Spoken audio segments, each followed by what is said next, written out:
The only way to make sense out of change is to plunge into it, move with it, and join the dance.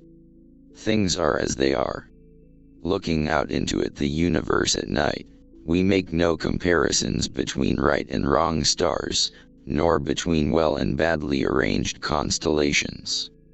Reality is only a Rorschach ink blot, you know. Trying to define yourself is like trying to bite your own teeth.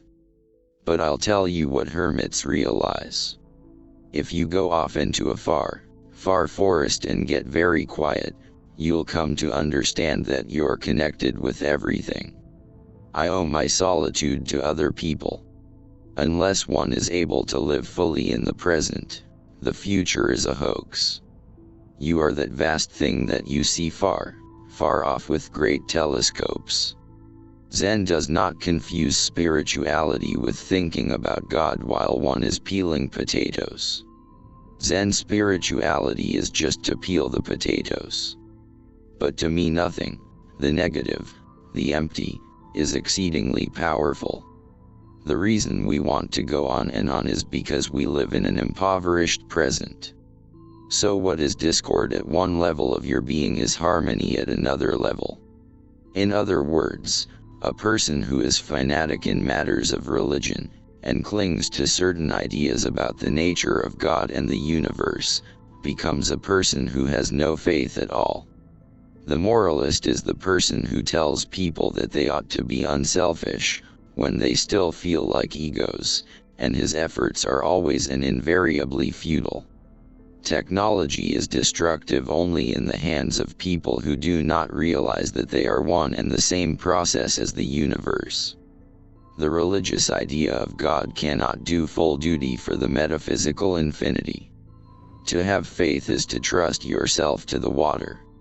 When you swim, you don't grab hold of the water, because if you do you will sink and drown. Instead you relax, and float. I have realized that the past and future are real illusions, that they exist in the present, which is what there is and all there is. But the attitude of faith is to let go, and become open to truth, whatever it might turn out to be. The ego is nothing other than the focus of conscious attention. Saints need sinners. And although our bodies are bounded with skin, and we can differentiate between outside and inside, they cannot exist except in a certain kind of natural environment. The reason we have poverty is that we have no imagination. There are a great many people accumulating what they think is vast wealth, but it's only money.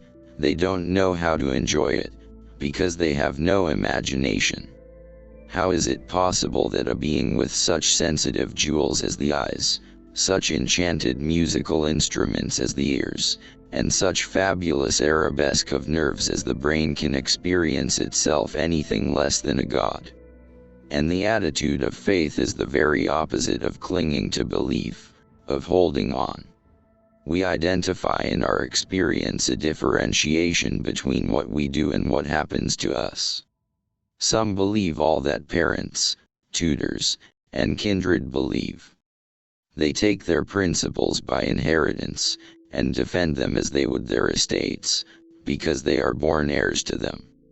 What the devil is the point of surviving, going on living, when it's a drag? But you see, that's what people do. If you study the writings of the mystics, you will always find things in them that appear to be paradoxes, as in Zen, particularly. But at any rate, the point is that God is what nobody admits to being, and everybody really is. But we try to pretend, you see, that the external world exists altogether independently of us. Wars based on principle are far more destructive. The attacker will not destroy that which he is after. So the Bodhisattva saves all beings, not by preaching sermons to them, but by showing them that they are delivered, they are liberated, by the act of not being able to stop changing. Religion is not a department of life, it is something that enters into the whole of it. Never pretend to a love which you do not actually feel, For love is not ours to command. We cannot be more sensitive to pleasure without being more sensitive to pain. You don't look out there for God, something in the sky, you look in you. No work or love will flourish out of guilt, fear, or hollowness of heart, just as no valid plans for the future can be made by those who have no capacity for living now. You and I are all as much continuous with the physical universe as a wave is continuous with the ocean. No valid plans for the future can be made by those who have no capacity for living now. So then, the relationship of self to other is the complete realization that loving yourself is impossible without loving everything defined as other than yourself. Faith is a state of openness or trust. In known history, nobody has had such capacity for altering the universe than the people of the United States of America. And nobody has gone about it in such an aggressive way.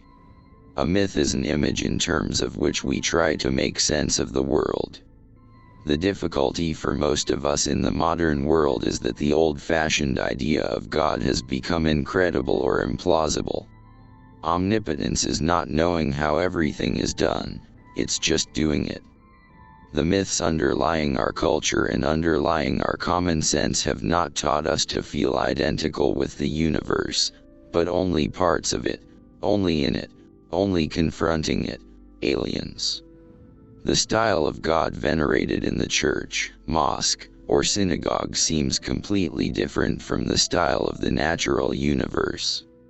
Buddhism has in it no idea of there being a moral law laid down by some kind of cosmic lawgiver.